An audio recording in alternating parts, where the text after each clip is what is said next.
Ladies and gentlemen, Sarbajit, all ready? Go ahead. Hello everyone. So, my name is Mr. Einstein. I'm sure you know me, right? Raise of hands, how many know me? Okay, all the hall knows me. Wow, that's great. So, if you know me, you must have heard about my famous theory where I say that nothing can travel faster than the speed of light, right? So if you want to send some information from point A to point B, of course you can do it, but not faster than the speed of light. You guys believe me? Yes. Alright, let's say you don't. So why don't we try it out? So that's my assistant, Sarbajit in Bengaluru, and what I will do is, I'll give him a phone call, alright? And let's see when he picks it up. You guys are ready? Yes. Alright, so here I call him. 3, 2, 1, go. It's taking some time, and yeah, there it is. So, like you can see that it took some time that Sarbajit got the phone call from me in Bengaluru. So what I mean to say is, if you have a cause or an effect, the cause is that I dialed the number, the effect that he got the phone call. Cause and effect cannot be simultaneously at the same time. There always have to have some time lag between cause and effect. And that's what my theory talks about. But let's go quantum. Well, you know, honestly, I really have a confession over here.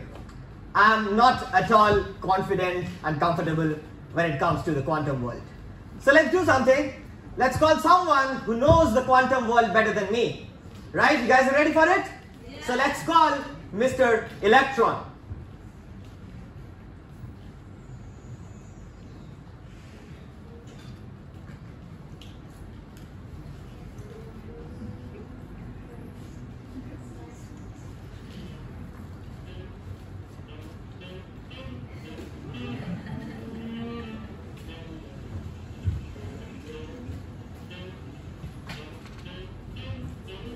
Hello everyone, so my name is Electron, and you know, I'm a very spooky particle.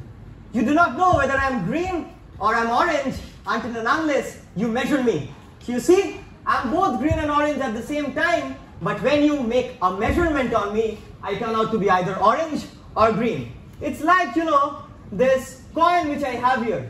When you toss it up, it's both head and tail at the same time, but when it drops, you know whether it's head or tail. Now you must be wondering that why this happens. Well, we have a very spooky action within us. It's called the wave function. And this wave function does all this drama. Never mind, it's just some spooky uncertainty within us. And when you make a measurement, you collapse this wave function, which means you remove this uncertainty. And then you know for sure whether I'm green or I'm orange. And this also happens with my twin brother over there. So that's my twin brother. Yeah, we look the same. So even my twin brother is both green and orange at the same time, but when you measure him, you know for sure whether he's green or orange. So let's do something. Let's make a measurement on me. Okay? In this Euraxess event today, let's have a quantum mechanical measurement. And let's see whether I am green or whether I'm orange. You guys are ready for it? So I have this quantum mechanical experiment over here. And what I'll do is, I'll quickly measure myself and I'll come out. Alright? So hold your breath. 1, 2, 2.5, 2.9, and 3. Yeah. So as you can see, I'm orange, right? So what happened to my brother? Let's give you a video call. Oh my god. He's green, but no one measured him, right? You guys measured me, not my brother. So how come he's green? He should be both green and orange at the same time? Well, this puzzled physicists for years, and they call it quantum entanglement. So the thing is, this is very mysterious because we don't know how this happens. But there are some plausible solutions. Well, one solution is, the moment Euraxess measured me to be orange, somehow secretly I informed my brother that, you know, they have measured me to be orange, so you please turn out to be green. But that's a problem. That's a problem which Mr. Einstein talked about. And the problem is that all this has to happen faster than the speed of light. Because the moment you see me orange, that's the exact moment you know that my brother is green. But that cannot happen at the same time. This communication that I showed you takes some time. right? So this is impossible. So what's the next plausible theory? The next plausible theory is, long back, even when the people, in the Euraxess, they decided that they're going to have a slam and then going to call us and have this, this competition, long back we had decided that if someone measures me, I will be orange.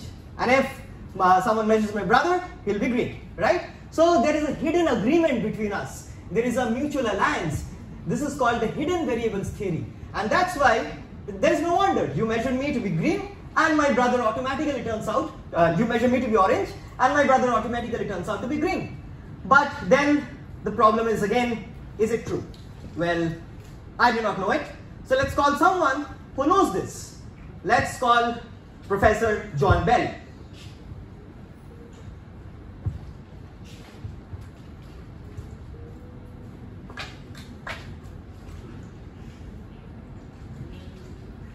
Right, so hello everyone, my name is John Bell, and what I've done is I have devised mathematical expressions to test whether the hidden variables theory is right or wrong. So the game is like this: if my equations turn out to be correct, then the hidden variable theory is right, otherwise it's false. And guess what? It doesn't. So that's the reason why they got the Nobel Prize even this year, that my equations do not work. So Nobel technically gave them the Nobel Prize. But the problem is then, how does this entanglement phenomena take place? Well, you see, just like a mother gives rise to twins, both the twins have the same mother. In the same way, a wave function is shared by these two electrons. Both the electrons, because they're entangled, because they're twins, they share the same wave function. When you make a measurement on one, you collapse the wave function. So the wave function for the other, because it shares the wave function too, it automatically collapses for them. So that's why you measure one and you know the outcome of the other. There is no mystery in this. There is no faster than speed of light communication. It's just how quantum particles entangle with each other. It's just how quantum particles are intrinsically. So you must be wondering that, why should I care? I mean, I'm not in the quantum world, then why should I care? The answer is, if you have these entangled particles, you can devise something called a quantum computer, which are like normally standard computers, but million times faster. So we physicists, sometimes we perform very sophisticated calculations, and for doing them, we need a computer which is very fast, otherwise it will take years to happen. But guess what? If you have quantum computers, then snap!